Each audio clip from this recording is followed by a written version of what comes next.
have in mind too. Um, well, let me ask first. We don't really have. I don't really have a lot of stuff to chat about. It's more than anything, it's just a follow up to last Tuesday's meeting. Does anyone have any topic, anything they would like to add to the agenda now? Or five, four, three, two, one. Cool. Well, if anyone has anything, just let me know and we can add it to the agenda. Um, let's get started with some intentions and distractions. You wanna take it, Bert?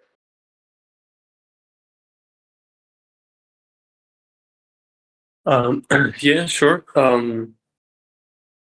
Well, intentions, yeah, just go through the agenda items.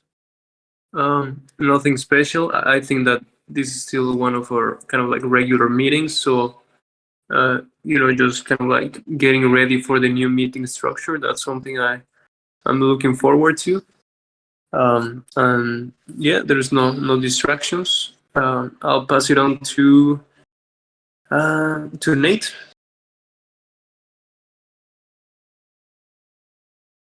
Hey, yeah. Yeah, just going through, looking over the agenda right now. Just trying to keep everybody up to date on a lot of the developments in the curation service and the reputations research groups that we're trying to congregate together, as well as hopefully I want to add the discussion of our governance approach and new funding model moving forward, and some of the language we're using to convey that to the larger token holder base. So yeah, and I'll pass it over to Joseph. Yeah, intentions is to sorry. Yeah, intention is to find out the overall structure of like the projects that are coming up. Distractions. Yeah, none. No distractions. I'll pass it to Tam. Distractions, yes, I have a few. There's just some stuff happening in my house that is taking my attention, but I'm mostly here. And intentions to see how I'm really interested to see how our new timing and new meeting cadence will land on our calendars. I don't know if that's for our agenda for today or if we'll find out over the next few days.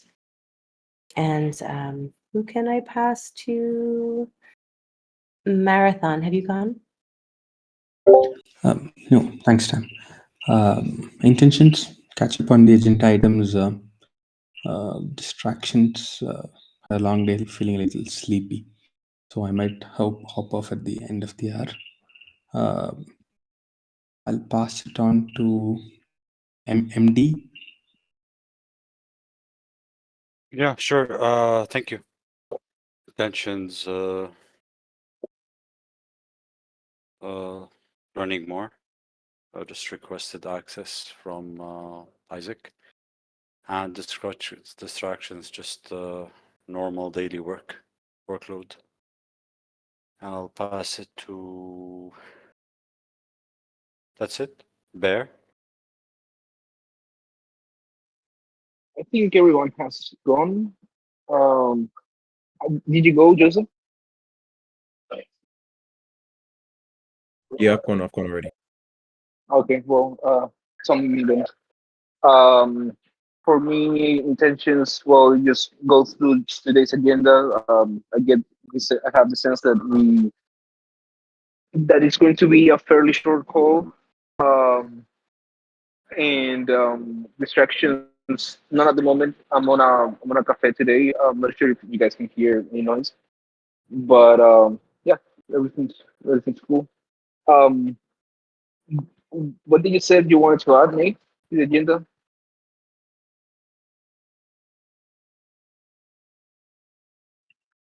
I would just discuss some of the communications to the token holders in the forum. Currently working on a governance post. Basically, it's covering the new funding model for the grants program and our shift away from conviction voting or future use of TAL voting, and how the just conveying how we're going to present this to the rest of the community. So I just wanted to have a little discussion about that as well. So basically just the Okay. governance discussion with this.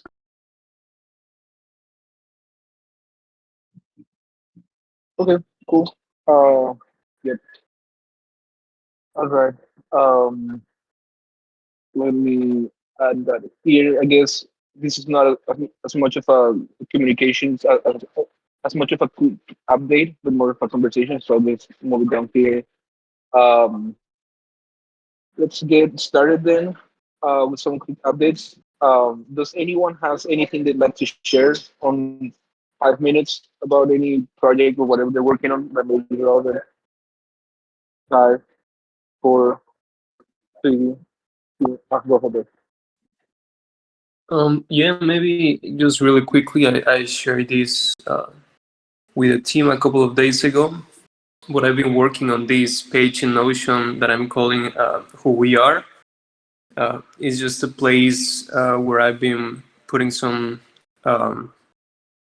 documentation and some content trying to better define what the team, what the coordination team does, kind of like what's its purpose, some of the responsibilities and activities that we are meant to do, as well as a link to the coordination team agreement that it's being a document that we've been having there for a while, and it has taken some time to finalize.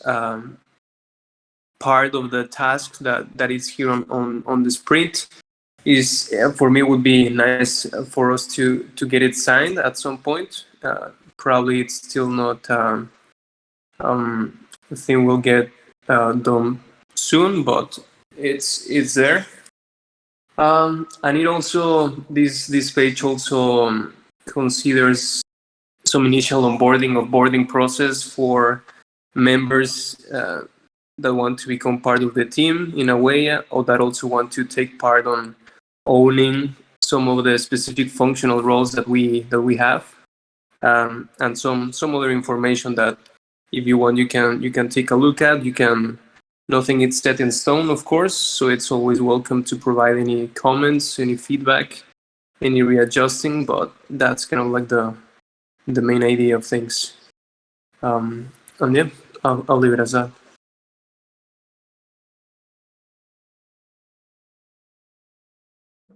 Cool, great, thanks. Does anyone has any questions, comments, or whatever, Fulber, about this? I just wanted to say I went through all the documentation for that, and it's just really great work there. It's just really well thought out. I think that there's some areas where I would say that the roles would probably be better defined, but I think outside of that, it's just phenomenal work. Even the team agreement stuff. So thank you for doing all that.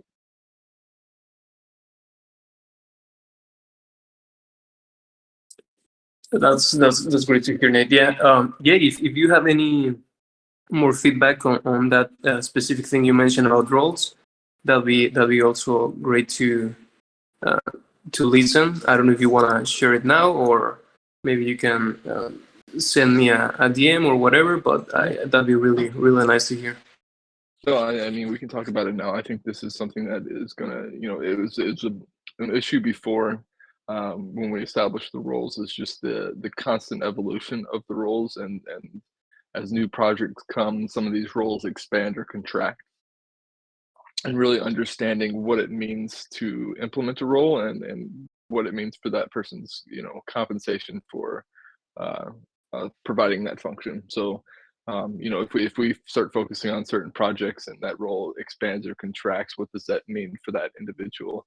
And do we take that into consideration if somebody has nothing to do within that project, or do we just say this is a role that they're in charge of and we respect that, and we keep with that compensation model? I think a lot of it just depends on just providing people consistency and what they can expect each month, and then also making sure that these roles are flexible enough to where they're not boxed in when it comes to upcoming projects. Yeah, I think those are great points. In a way, I think those two probably have been some of the biggest challenges that I've faced, that I've been thinking about a lot. One is, how can we make sure that roles keep evolving based on the needs that we have as a team? There's also another page that maybe it'd be nice if you could link to, Isaac, there in the agenda, if you can find it. If not, I can add it later. But it's called Role Changes History. So it's just a table where I'm trying to track all the changes that we've been doing to the roles, based on all of these new projects and new approaches and constant changes that we've been going through. But in a way, I've found it really challenging, because it's really, I'm doing the corresponding changes to each of the roles. So yeah, what I guess I'm.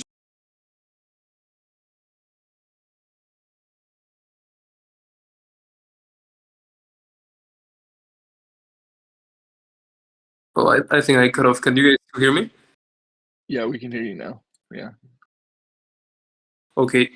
Yeah, what I was saying is that it's being hard to kind of like find a solution to be able to keep track of all the changes in roles, right? So it's kind of like one of the challenges that are still there. And then the other thing that you mentioned is how to tie these constant changes and modifications with roles to compensation, to a compensation model that, in a way, I think we still haven't properly defined, that it's also been constantly changing month after month, and that hasn't allowed us to have more certainty. So yeah, like, this is kind of like a try to bring more clarity, at least on the definition in the responsibilities of the team, but at the same time, yeah, there are still some questions that need to be answered, to what you're saying. So yeah, just acknowledging that. Yeah, and outside of that, like, I would say that the rest of it is just phenomenal foundation to what the structure that we desire for this group. And so maybe we should expand the amount of people in the advice process for that particular part of the challenge, and see what others might have to say, or if there's any interesting solutions that emerge from that. Because I do think that there probably is a solution, even if it is complex, but maybe getting some more minds around it could lead to some emerging solutions. So I just wanted to comment on that. So that was my only thoughts and feedback for the documentation that you put together. So thank you for doing that.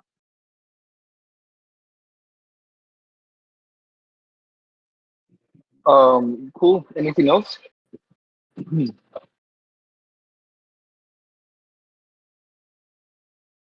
Yeah, just wanna to say that, like, if people here would take the time to go through that documentation and provide any feedback or any new ideas, new approaches, that'll be like super welcome. Tam, I feel that maybe you will have some really good insights towards this. So I would really be looking forward to hear what you say, but also same with everyone. I know, Isaac, you're probably taking a look before, so yeah, I'll just be waiting for everyone's comments as well. Yeah, I'd love to have a look at it too. Should I leave comments in notes in the Notion? Is that the best way to provide feedback? Yeah, definitely. I think that totally works.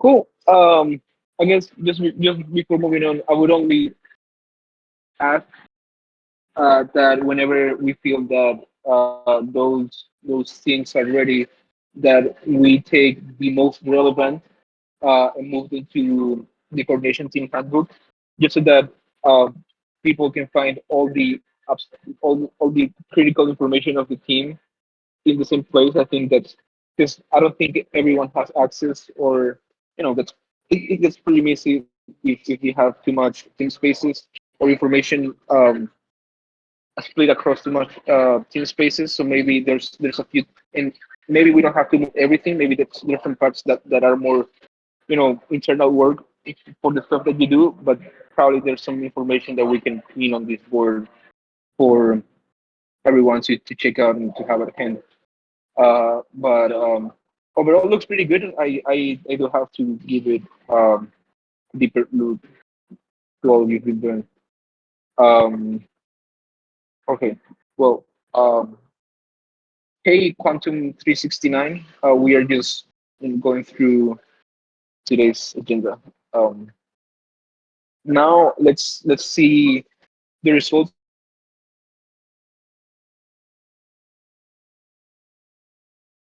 the retrospective. So just a quick background. Um, we want to both incorporate one new meeting for the retrospective, and also decide on the day to have the planning. So the way we decided to do it is um, find a time for the retrospective, whether it is Monday or Wednesday, and then just have the planning the day after.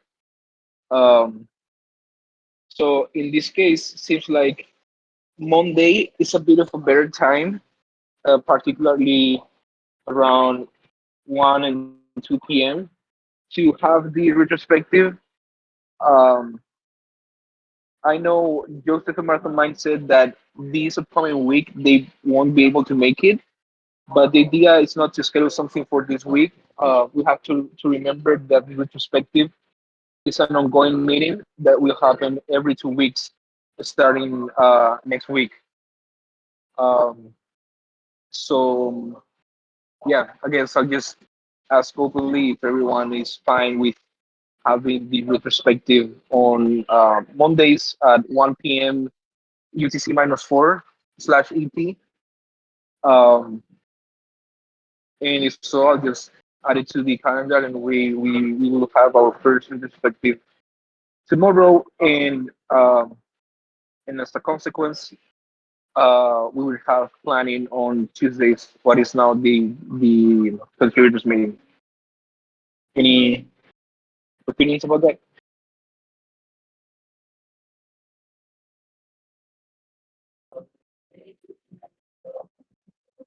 Yeah, I think that's good. I don't know, Joseph and Marathon One.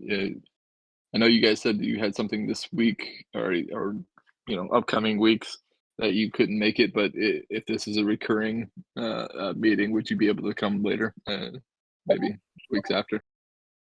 Yeah, Monday's meeting I'll be available. Only for the Wednesdays for this week I won't be available. From the week afterwards I'll be available. Should be an issue. Yeah. Yes. Similar with me with regards to next week. It's because I'm going to be traveling and stuff next week, but any subsequent week after that, I'll be available, whether it's Monday or Wednesday. Okay, yeah, because I do think this is just like a really, the retrospective is a really important component of how we start to plan these projects, and making sure that we have a good time for everybody is really, really important.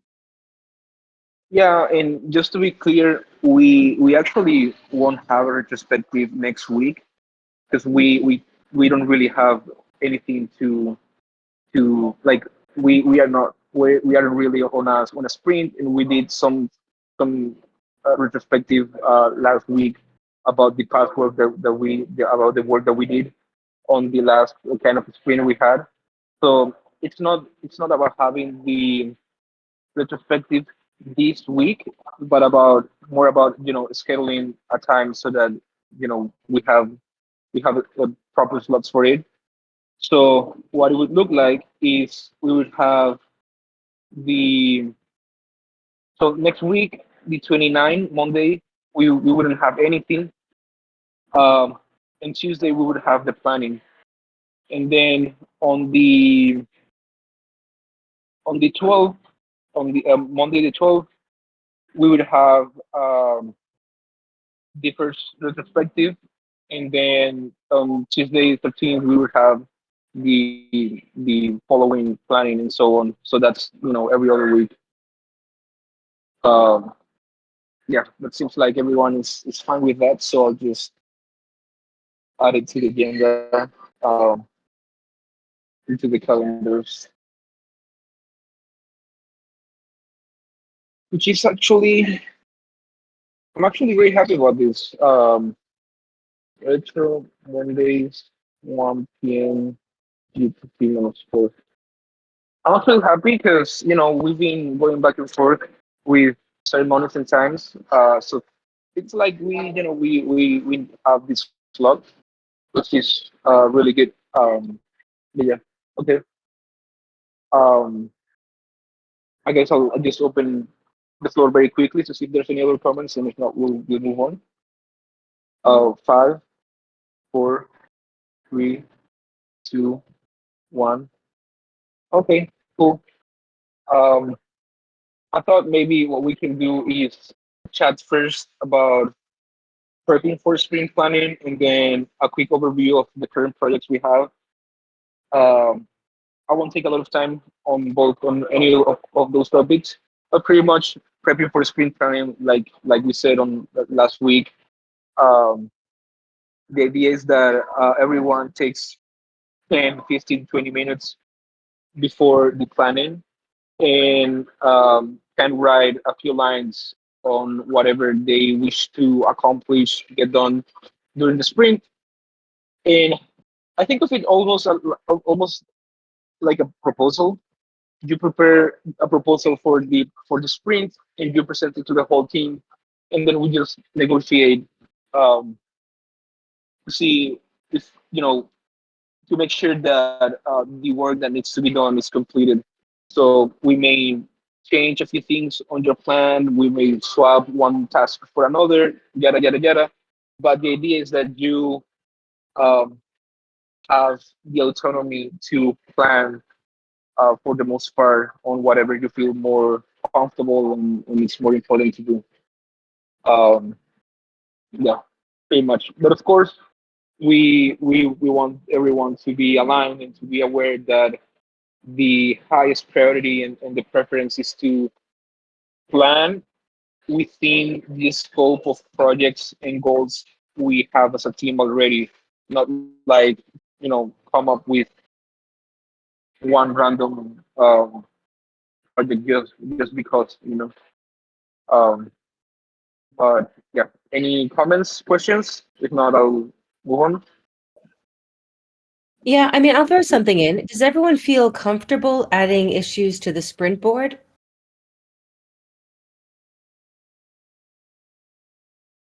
prior to the sprint planning? I Or I does am, anyone but need help with that, or does anyone want to sort of have some help doing that?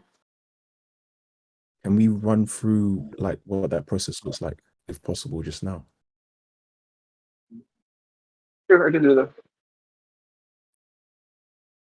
I also just wanted to ask, in terms of adding to the sprint planning, like, um, with this planning part of it I could, like, for example, the projects that I'm working on, I could have a sprint ready, and then what you're asking is that we have kind of these issues that we want to create, or tasks that we want to create for that particular sprint, for specific projects that we're working on, and then we just prioritize on the day of planning. Is that correct?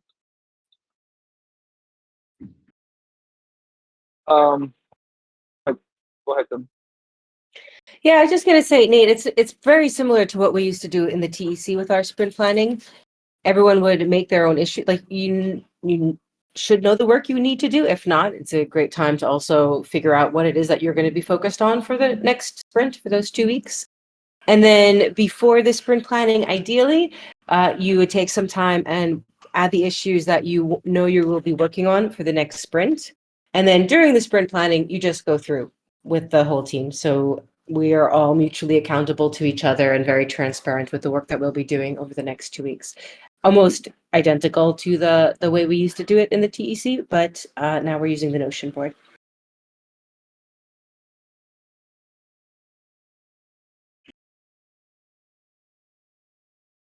And usually what we've found in every environment that we've done, that we do sprint planning, is it can be a little difficult for people at first to know what to add, where to add it, what category to add it to.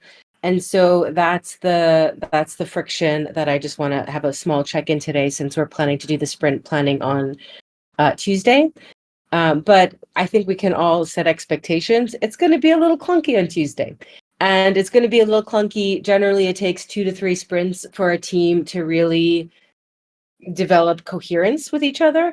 So we can expect this first one to be a little clunky, the second sprint planning to be a little clunky, and then it's going to get smoother and smoother as we get used to the practice.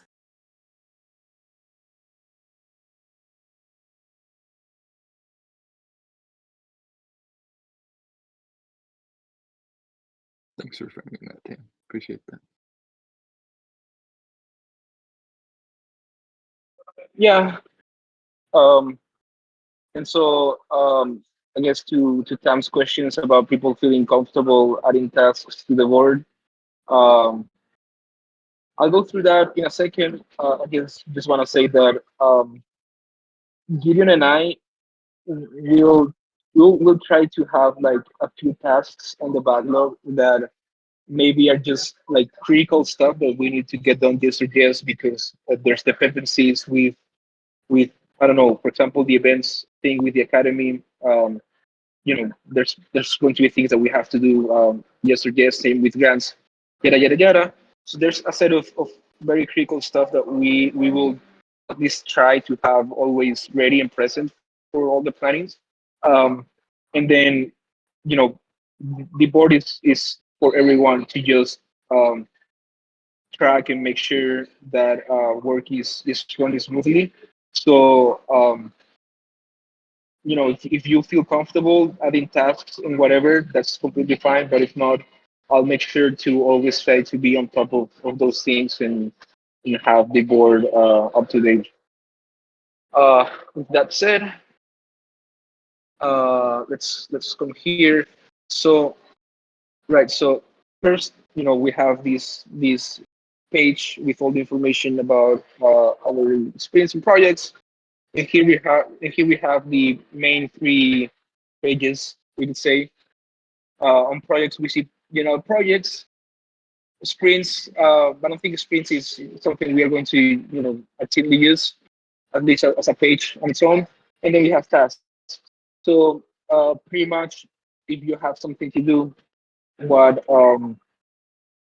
what you want to do is just come here, go to not started or the backlog, and click on new. You just expand here, and you say this is for the grants program. You can put the little tag here. It's not mandatory, but I like to have this naming convention because then it's easier to find the task. You put the small clip of the project, and then you say you know pay grant fees. You might find a few tags. You assign it to yourself or whoever is going to be accountable for the task, and add the rest of the information as well as complete the template. Um, Overall, it's pretty straightforward. But again, if you need any help or if you would just rather have me be on top of it, just let me know. I'm actually happy to do so. I kind of enjoy doing this. Um, I don't know. Any questions? I think that going over the hours, like this is something that I think Bear has been working on in terms of roles and the work that we're doing, is really paying attention, each of us, when we do adopt a task within these sprints, to really keep track of the hours.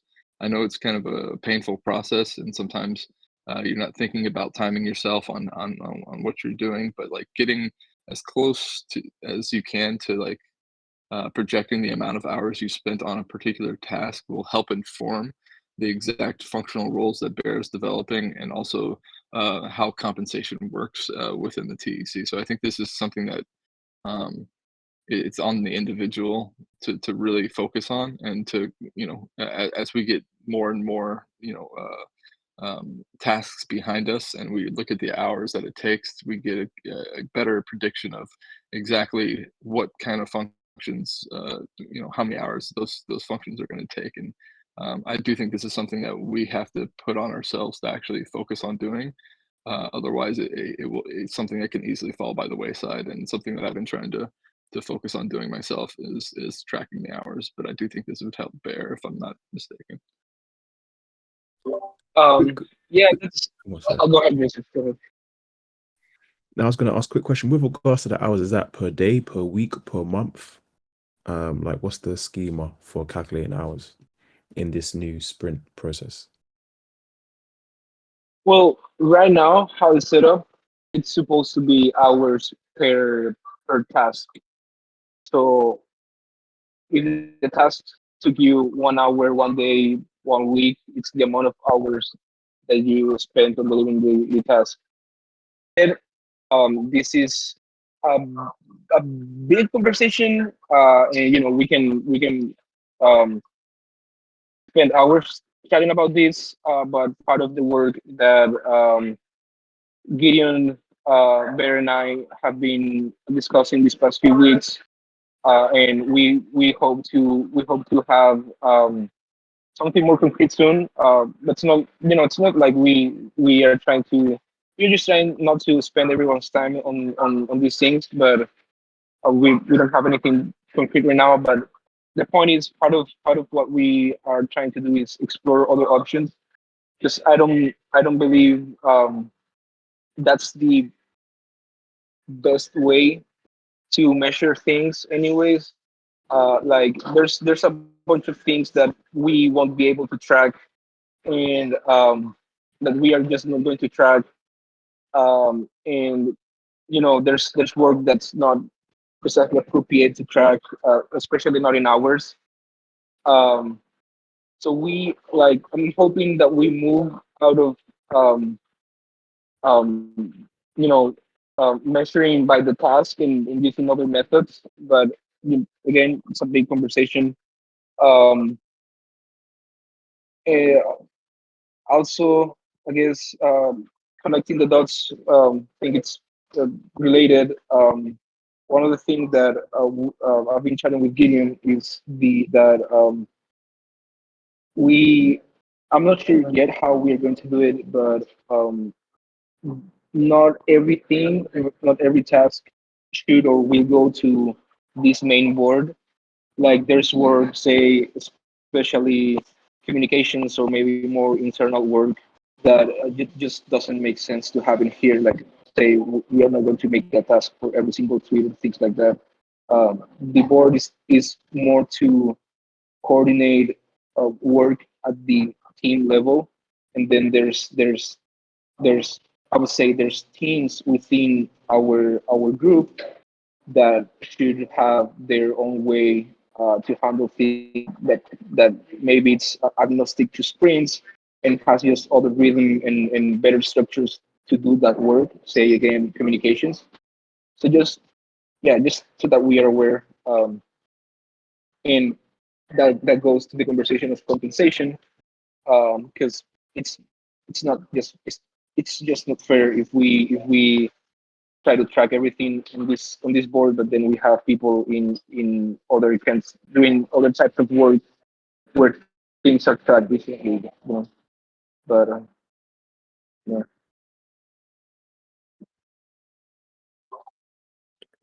Yeah, I would add to that. I would add on to that like this idea of tracking the cost and the hours per task was something that we've been doing, or it was more focused in kind of like the previous model that we were using for compensating by project and by percentages.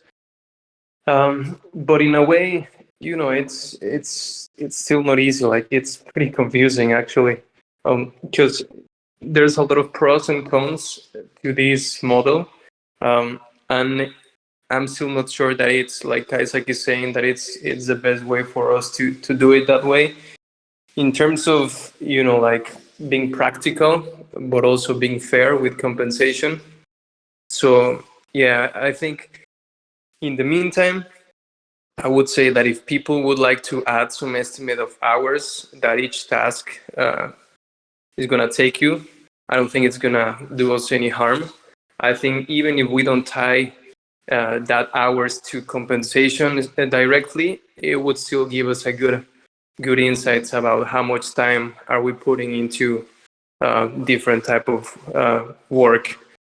So it's not too bad, but also I wouldn't concern myself, at least not for the coming sprint, that we strictly need to do the costing part of things per task, because again, I think this is still pretty uncertain. I think there's still a lot of questions to be answered, so let's just try to remain flexible and open for now while we try to figure this out.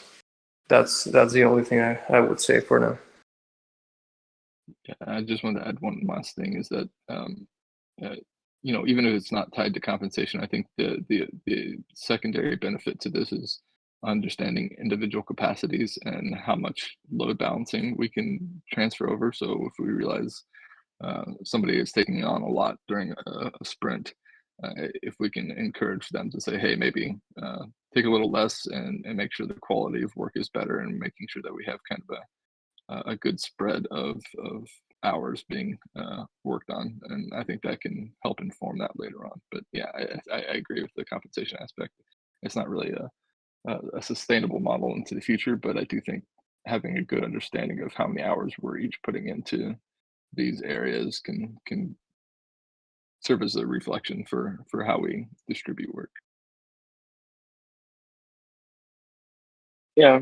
Well, um, yeah, that's probably I think that's actually the longest running conversation we've had. We've been changing stuff around compensation since the beginning of the coordination team, late last year. It's just really hard. Is there anything else, or should we move to the next topic? 5, 4, 3, 2, 1. Okay, cool. Let's look quickly now at the current projects. Thought was I'm just going to take about 5-10 minutes. But I thought maybe important to so people can sort of get a sense of the projects, to think about and have an idea of what they may want to work on for the planning.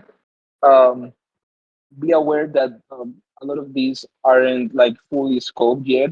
We are close to, but um, yeah, whatever. I just so of course we have the grants program round one, which we are going to talk about in a minute as well. I'm hoping to get this project done on this sprint, and on the scope or what's left is pretty much just finishing it, paying people, paying grantees, the feedback form, the blog post, yada yada yada. Then we have the public goods funding strategy, which I think in some sense is like a complementary project to things like the grants program and fundraising. Um, and for the most part is just documentation and stakeholder communications. Right now, the tasks we have in place are pretty much, you know, to create a document for the funding process, to have a forum update on the things on the changes that were made recently, like the shutdown of election voting and others, but also create something close to, or kind of like a portal documentation page, whatever form of shape it's more appropriate for this, uh, to be able to share around for anyone interested in greening, what's the best way to get funding as a public good from us. Um, Next one is fundraising. This is a project that I think Gideon is going to manage for the most part, or execute for the most part. but give it a look, and maybe you have some ideas on things where you can plug in. Overall, the project is just to set the strategy and to have us ready to start fundraising, and that includes the partnership with General Magic, may include doing some scope in terms of which projects are probably the best fit to to reach out to for funding, or setting goals, communications, yada yada yada. Just trying to throw a few things to think about. The grants round two, pretty much the same as the round one, but we want to start with more time, be more prepared. And so this includes, uh, you know, deciding on configuration. This includes deciding on timing, because we are considering not doing it um, at the same time, not doing it as a partner round of Gitcoin. So that's still an open question. There's of course preparing a proper communication strategy, learning from what we did, so that we can have more time, more content prepared beforehand, yada yada yada. Uh, Potentially even fundraising, although that's kind of a mixed task between the fundraising project and this one. But whatever. Events. Um, this project, we are not sure yet, because most of the scope of the project is, or most of the responsibilities of the projects are actually a request from the academy, and we are not sure yet what does that mean. But there may be opportunities to even do some events ourselves and start doing that, or have something prepared that can be sort of um, global, that we can use no matter what the academy asks, or even preparing the monthly review community call, however we call it. We don't even know how to call it, so maybe that's also an opportunity to get done now. In the TC migration, um, which is the repetitions common and moving to optimism and all of that. I'm still not sure yet on this one. This is a lot of work with the common stack as well. But this is there's here actually there's a lot of heavy work with stakeholders, communications, um, and also even getting a few requirements we may or may not want um, for when the actual work of the immigration starts. Like maybe we want to have a custom model or whatever. That's something we can investigate, and if anyone feels like taking on the work is also welcome. Um, yeah, just just so that we understand a bit what's how the landscape looks like. I guess now I'll just open the floor again and see if there's any questions, comments, feedback, whatever.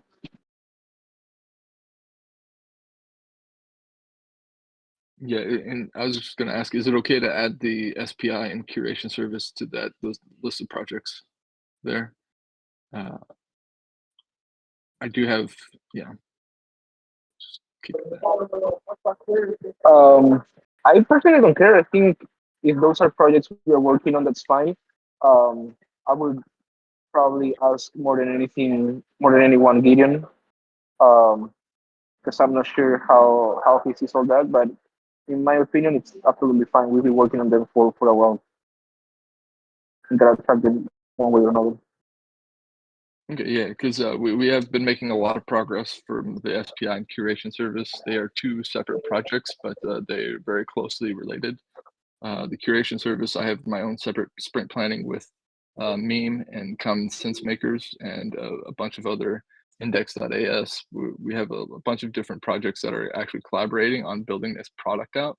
And this is just one of them. We have the new bot within the TEC Discord right now.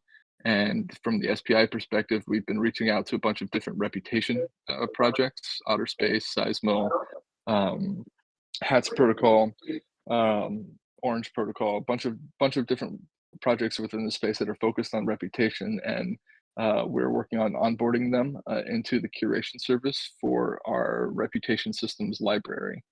So these projects will be considered library sponsors, and they'll be onboarded into that project. And in addition to that, Marathon Mind and I have, and Gene have been working very diligently on creating a reputation system framework for the token engineering community, along with these member projects who are working on reputation to come together and collaborate on helping to propose a reputation system on behalf of the token engineering community.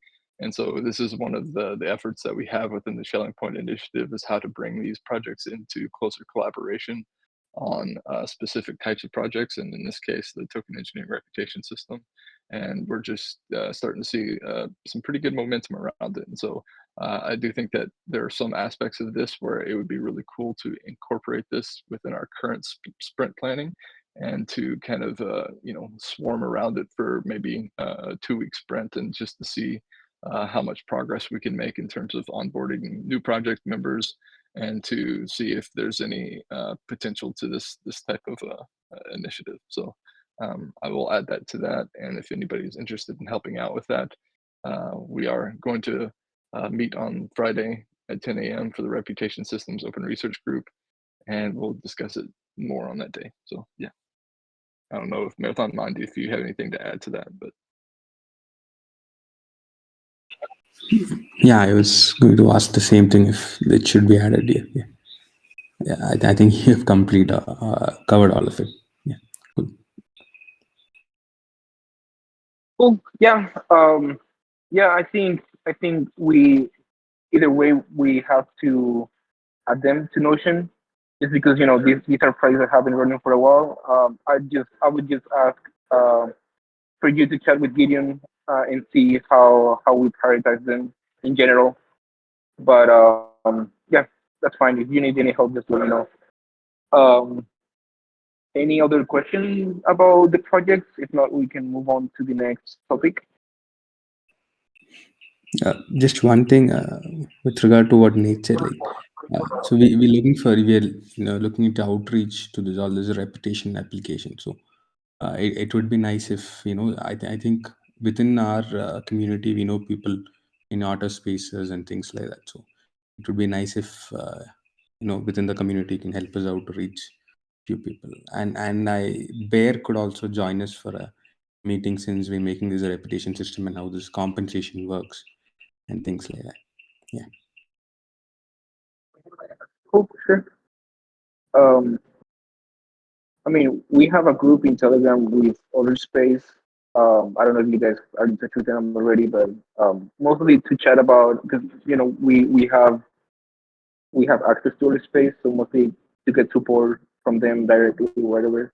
But yeah, happy to connect if I have the connection to whatever group you guys are looking for. Um, cool. Let's move on. I wanted to quickly check on the grants round. Because we are not on a sprint, and the project we've had Gitcoin a blocker so far, but it seems like we're going to get the fix that we need early next week.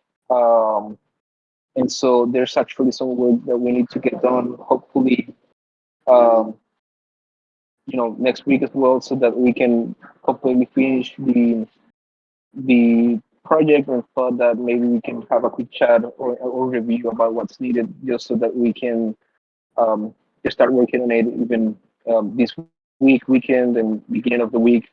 I don't think we preferably we wouldn't wait till the planning to the sprint planning to start working on this.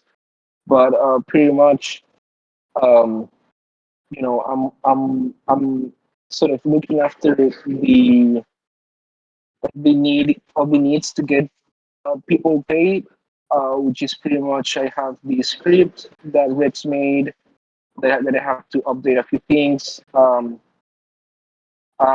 also in touch with the folks at Gitcoin to review all the results to make sure that once their fix is deployed, we can, we have them correct. And then I'll also sync with Gideon to swap the 25K die to for TEC so that we have it ready to spend. But then there's all these, let me see if I find it.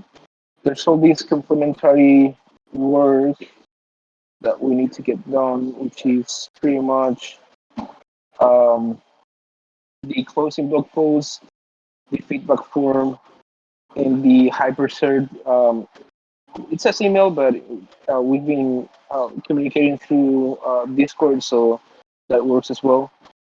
Um, yeah, from our past discussions, Nate was going to take on the blog post round, Bear on the feedback form. I was initially going to take on the hypercerts, but Nate has been more in touch with the grantees than myself. So I thought maybe it was more appropriate if you did that yourself, Nate. But I also don't mind just sending information. The Geekon folks have like the script pretty much ready, so it's more than anything just sending the message so that they can meet their hypercerts. But yeah, just wanted to check this and see if we're still up to do this and see if we can get this done as soon as possible. Yeah, the one thing that I had a question on regarding that is our official communication method, and we've tried HubSpot in the past. It's just another platform to manage, and we do have the TEC email. We could do a blast from that, but I think the most effective way to communicate is just direct communication via Twitter. And I just wanted to run that by everybody here and see if you think that is an acceptable method for communicating this, or if it should be more kind of just direct messages from that account. Yeah, I just wanted to confirm that this would be an acceptable way to communicate with the grantees and notify them of hypercerts. Well, I think we've already made all the communications through Discord, and I don't think we are prepared to take on, to spin up the hotspot again and prefer look after it. At least not to close this round. So I would be for just sending this information through direct communication, but then make sure that for the next round and other forms of communication and other communication needs, we can have this set up and ready to use. Okay, yeah, and I'll just go ahead and just directly communicate with them as I have before, and then yeah, we'll just go from there.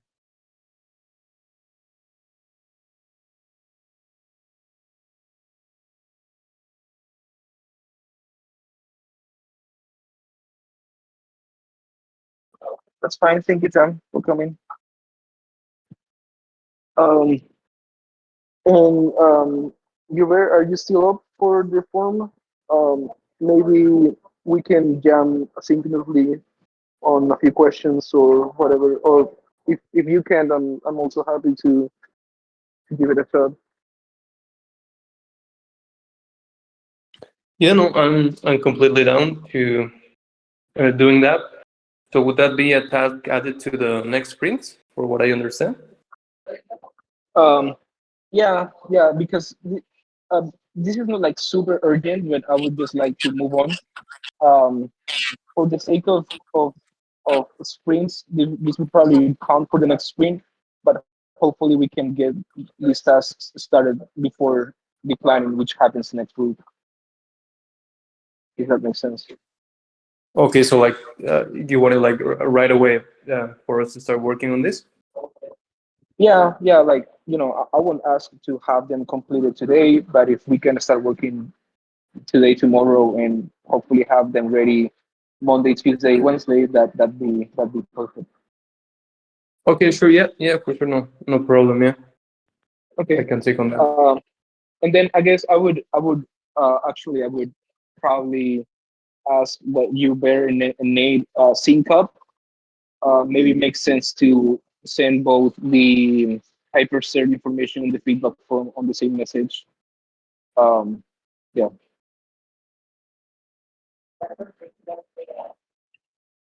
Sounds good. Okay. Cool. All right. And just for the sake of formality, any other question about the grants round? I'll move on to the last topic of today. Five, four, three, two, one. Okay, cool. All right. So now communications for governance changes, which is I linked to the task of I'm pretty sure it's it's the task related to it. Wanna take it, Nate? Yeah, so working on this task to communicate with the broader token holders, I just wanted to communicate what is going to be conveyed in this message and to solicit some feedback on it. Right now, we of course know that we're shifting away from conviction voting as our primary method for distributing public goods funding from our common pool. And we are moving to this grant rounds, Gitcoin grant rounds, token engineering grant rounds, I should say. And currently, our proposal is to have quarterly grant rounds where we have a 20K matching pool, not necessarily matched up with the Gitcoin round. And we have highly curated, perhaps even themed rounds where we focus on distributing that matching pool, soliciting donations from a broader token base, and then actually soliciting funding from other bigger projects that will help us match or increase our matching pool for each round. And so I think this has the ability to level the playing field of deciding what gets funded through quadratic funding. And I think as the TEC continues to work on ways to regenerate the common pool so that we can sustainably increase funding over time, this is the best path forward, and communicating that with token holders, I think, is going to be really important. But in doing that, we need to be able to clearly articulate, the boundaries of what we intend to have, because when we're moving away from conviction voting, it has a lot of significance for our governance proposal. We'll still have the TAL voting. TAL voting requires 200 TEC. If your proposal doesn't pass, that TEC is lost. And so I think this is something that is very important to convey and something to consider as we move forward with our governance, to make sure that we say, hey, are these parameters okay? Are they healthy to have? Do we need to make changes? Reflecting on that as we move forward. But TAL voting has been with us since the beginning, and we've tested and confirmed that it works for funding decisions. However, it will not be the primary method that we want to encourage for people who are looking for public goods funding to go through. That's not the path that we want for them. And making sure that we communicate that to the broader community is really, really important. The TAL voting from here on out, what I wanted to convey, and this is the part that kind of, I go back and forth on, because we wanted, it's going to be mainly used for operations budget and for funding the matching pool for each of these grant rounds. However, there's nothing, it's completely permissionless. There's nothing that can prevent projects from submitting proposals to that. But being clear that it does cost 200 TEC to actually to submit a proposal. This is something that may be a huge barrier, or may become a problem if they want to go outside the realm of the grant rounds for public funding. And my big question for this group right now is that if some project does want to go through this direct proposal, is it something that we should outright say that will more than likely be voted down, or should we keep that optionality open for projects who are wanting to seek direct funding from the common pool through TAL voting? Or should we consider it a legitimate proposal if something does go through that way? And this is something that I think is really important to convey within our communications aspect, but I'm not sure. And so I just wanted to kind of open up the floor to see if there's any feedback on exactly how people feel about that. Yeah. I think Go ahead, Joseph. I was just gonna say, I think ultimately it all comes down to yeah, it all comes down to how plentiful the funds are. Because no matter how you vote, not no matter how you vote, but if you haven't got if you've only got 500 died, no, not 500 died, but $500 to kind of play with, then then obviously things are going to be really strict to get through, no matter what type of thing, no matter type of vote you're doing. So I think it just mainly depends on the funds. And then also I think if to be honest, I think it should be clearly stated that you know we're not seeking to actually directly fund projects as we used to, but and then also laying out the criteria of what we will accept and what we won't accept, but also cautioning them, like, this is not like, a free for all Oprah, you get money, you get money, you get money, and letting them know the risks. So as long as someone knows the risks, then if it doesn't go in their favor, they wouldn't be so hard done by. I think the worst thing in these situations when you don't have clear communication is if after a while the community start to think that we're just taking people's funds and just saying no to everything without rhyme or reason.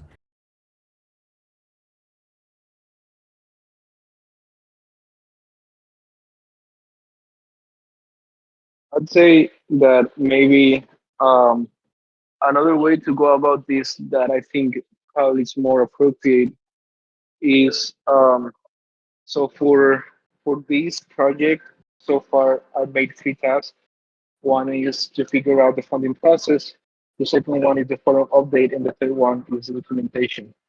Um, Maybe instead of working first on the forum update, what we can do is working out on the figure out the funding process, which is pretty much outlining all these on a document, and then we can share it around multiple stakeholders, including people here in the team, but also, Griff, Tam, the usuals, and just get as much feedback as possible. Even have some special sessions just to chat about this, because um, this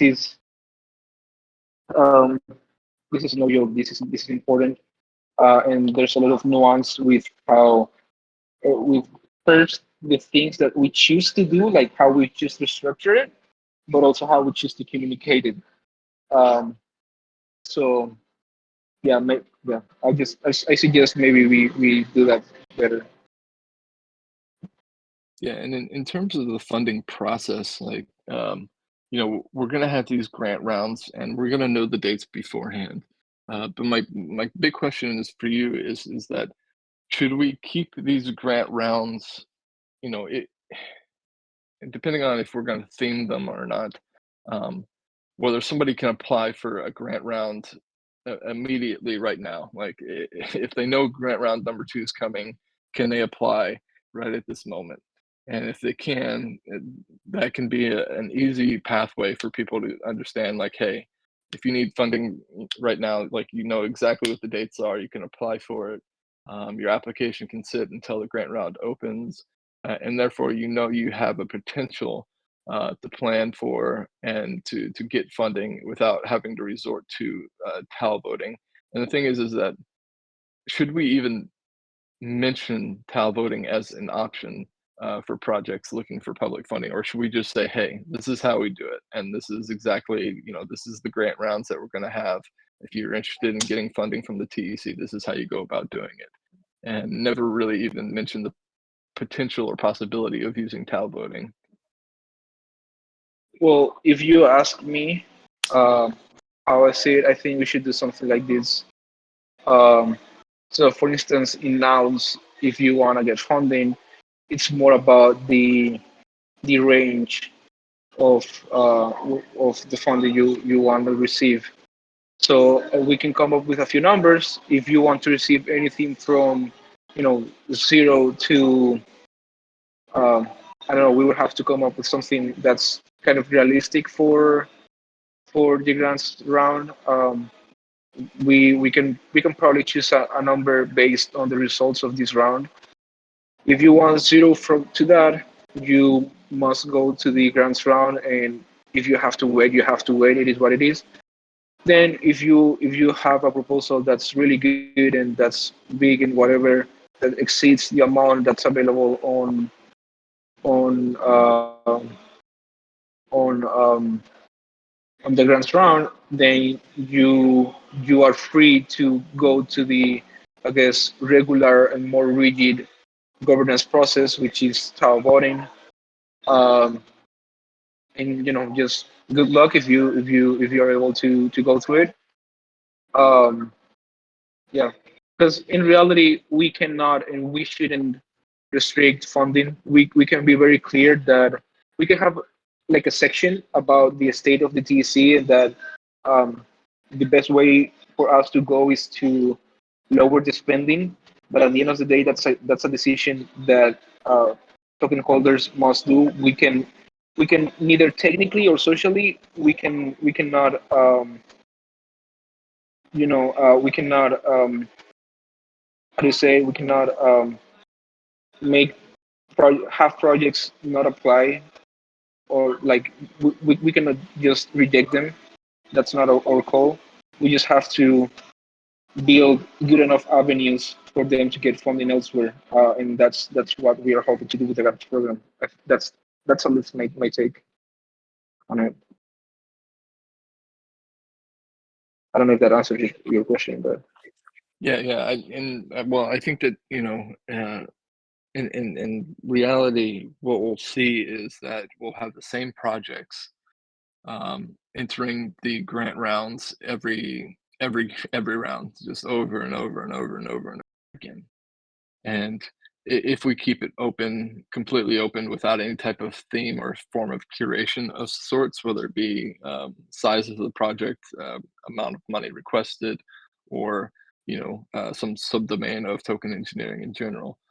If we don't have that curation process, then what we're going to end up having is the same projects that applied for this first grant round, applying for the second and the third and the fourth and the fifth, and basically they're the reach for these donations aren't going to be as fun or engaging for the people, for the donors.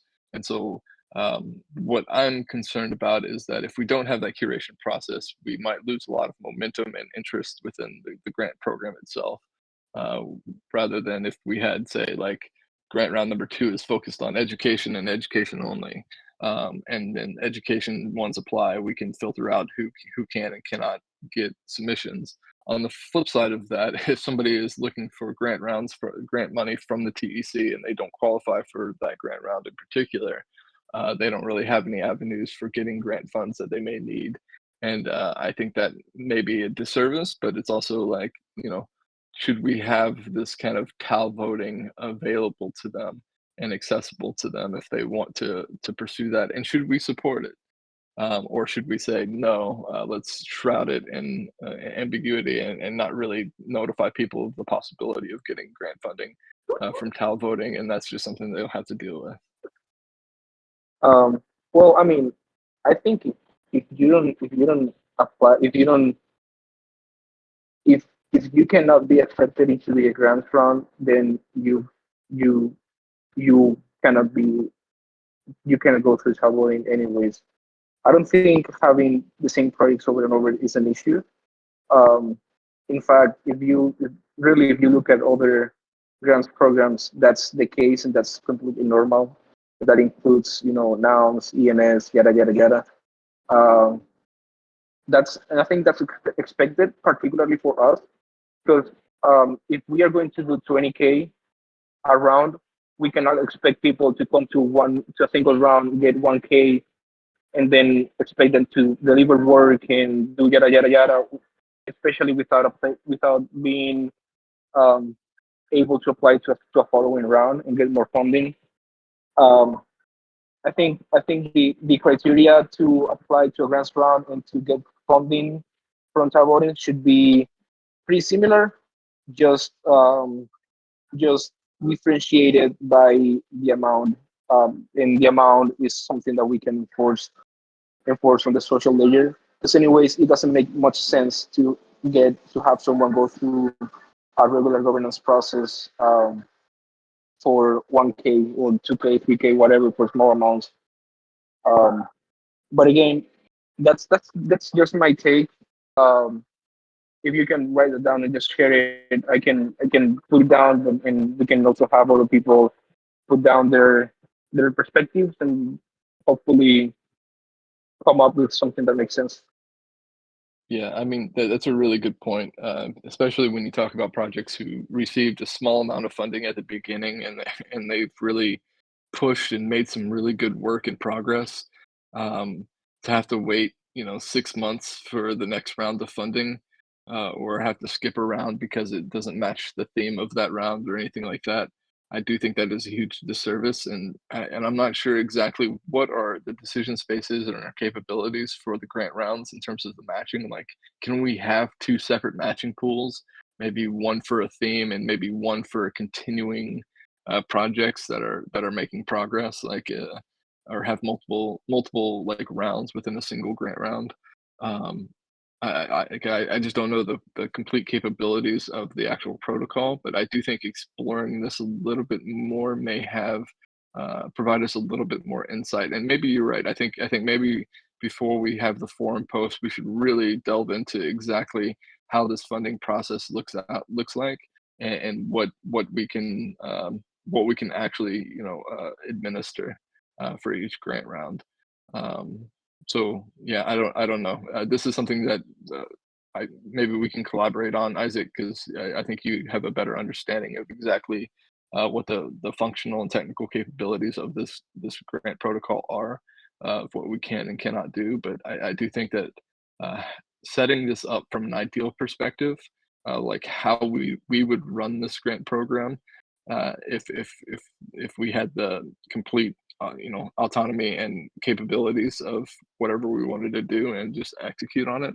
I think that would be a good foundation for us to start from. But yeah, like Gideon's been like, we need to get this forum post out there, but I also, we do need to have some clarity around the funding process. And so um, I want to make sure that we do that. And maybe we can set this as a priority for this sprint to actually figure this out, even if it means taking one of these Thursday calls and spending, the entire time just ideation after ideation and clarification of for how this is going to work. Yeah, sure. I'm happy to work with you on that. Um, yeah, this is something that's going to take some time, to be honest. Like to figure out how all the pieces fit together and how do we make sense of all of them as a single process with different routes for projects to plug in. Yeah, and if I write up a proposal for like exactly how the funding process would work for each grant round, is there any way you could, like, I know you're talking with some people like Gitcoin to see if that's a possibility to implement it in a certain way? I mean, we can have multiple rounds at the same time. That's not an issue. The the problem is that we've made, let's say, as a group, we've made the decision to focus more on the AI stuff, and so we won't be fundraising. The fundraising efforts won't be targeted at the grants round. And if the commitment is to spend 20K for every round, it doesn't make sense to split it in multiple rounds. Like that's 20K is already a little money. Like I'm actually a bit worried because I think that's a ridiculous amount of money. Like with 25K on our first round, most of the projects didn't get more than 1 or 2K. Um, and that's with our first round. Just imagine the next round with more projects but actually less money, um, and then split it into multiple rounds. Like I don't know. I wish my I'm still pushing for this. My wish is that we actually dedicate some of the fundraising efforts to have at least 50K, because 50K is not that hard. Everyone raises 50K for public goods funding type of things. Shouldn't be hard, but yeah, yeah. Gideon Yeah, is in charge of the fundraising, and he thinks the AI stuff is more appropriate, which in some sense yes, but I don't know. yeah, and it depends on the projects and how they do in the ones that we funded this round, because one of the big pieces of this grant making process that I think is missing is prioritizing what the token engineering community actually needs and who gets to decide that. Now we can allow the entire, a big group of projects to come in and solicit donations, and that's the way we curate what exactly the token engineering community needs. But if I were to look at the distribution of funds that were distributed during this first round, I would say maybe one or two projects that I think that the token engineering community would have prioritized, and the rest of them probably wouldn't have even got a chance.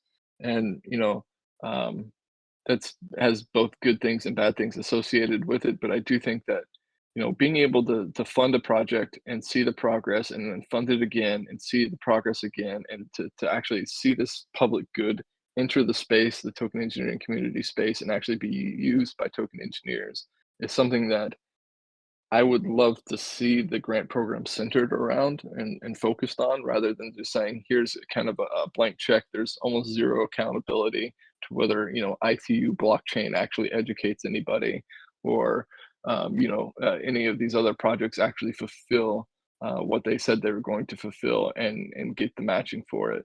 I think that's, at the end of the day, that's another way we're draining the common pool, even if it's through quote unquote legitimate processes.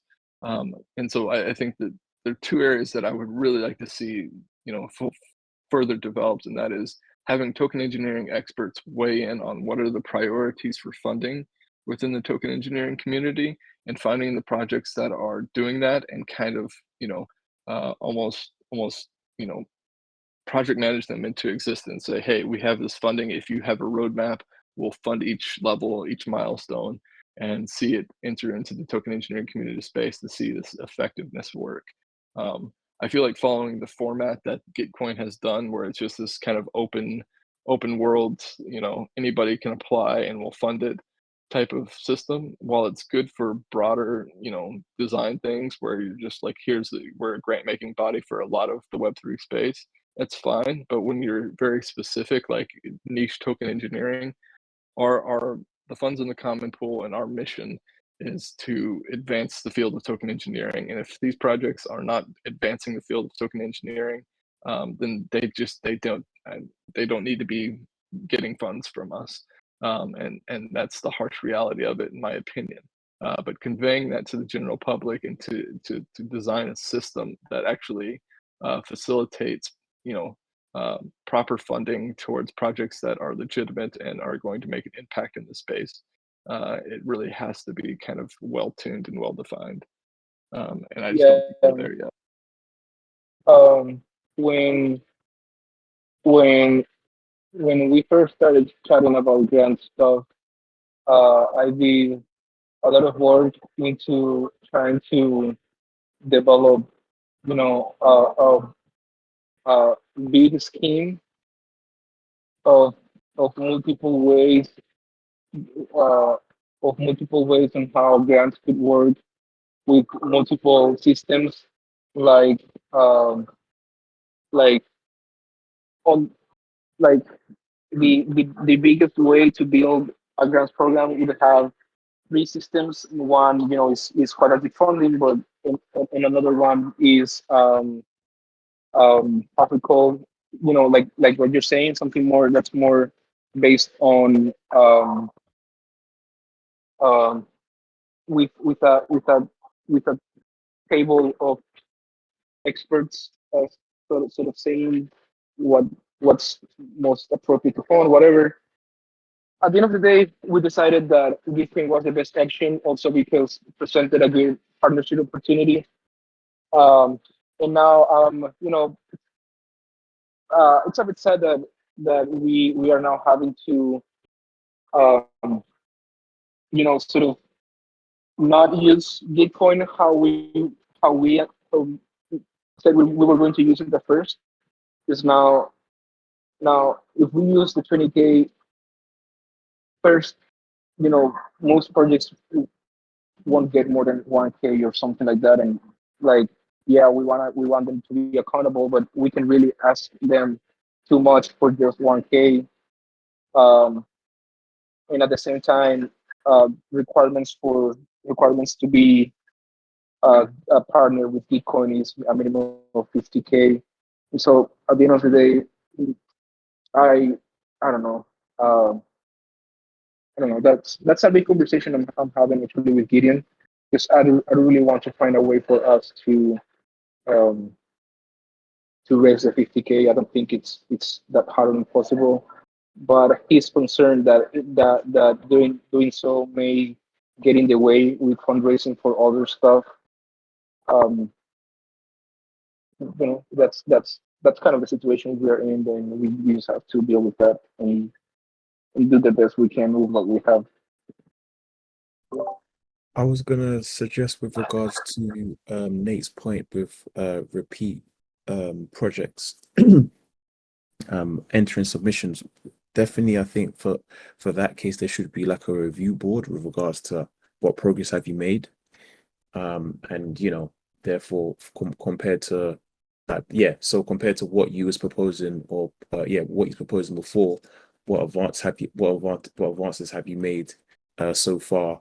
Where's your success been? Where's your failure been? I think there needs to be like a mini report kind of thing produced if you're going to be you know um proposing or asking for funds for a second, third, fourth time, because I think that way then it would it might stifle some people from um you know asking for more funds if in the last 6 months they haven't built their platform, they haven't built a landing page, a website, or haven't done this or that, or haven't implemented any nuances into the team to actually achieve their goals.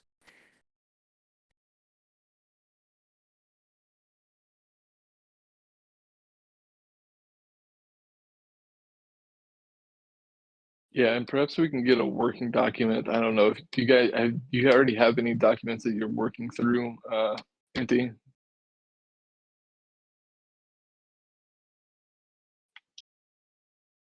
With regards to what specifically? Sorry. A I mean, document for what strictly in terms of specifically? like ideas for the grants program. Um, I mean, I have the one I was working on before the first round, um, but I'm not planning to work on the specifics of the next round till we finish the other one. But I'll tell you what I had, uh, Okay. which is Yeah. I mean, I just as just long sent it as to we get you. like a running document that we can all contribute to get our ideas out, I think that'll be a really good start to solving this. Because we can talk about it all we want, but like at the end of the day, let's just get all our ideas out and then see if we can figure out a format for the funding process. Because yeah, I think communicating with the community is a high priority and it's pretty urgent. But understanding the funding process before we do that is even more important. So yeah, I think maybe next week we can actually go into a little bit more detail about what exactly the funding process looks like. I'll throw some ideas out and we'll start a running document for it, if that's okay. I just wanted to make sure that you didn't have a document already and that yeah. Yeah, sure. If you want to give it a shot, um, I don't mind. But it's also just um, because Gideon and I haven't agreed on some stuff with the grants program, because I'm really trying to push for more money in some other things, because we haven't agreed. I'm also going slow with it, just so that you are aware. Like, feel free to start something up, but ideally, we would have to have Gideon on the loop just so that we don't spend a bunch of time thinking stuff just to have to change it, you know.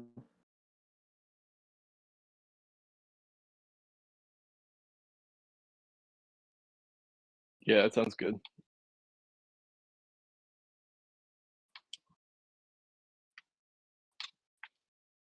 Cool. I don't know if we have anything else, but if not, we can probably finish up now and take these 3 minutes to just, you know, continue with the rest of our days and work. I count down to 5, and if there's anything else, yeah, we can just um, talk for today. 5, 4, 3, 2, 1. Cool. Well, thanks everyone. I enjoyed the open chat at the end.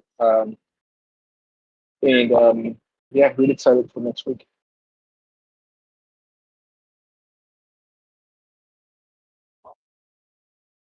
Thank you, Isaac. Thank you, everyone. Bye. Take care.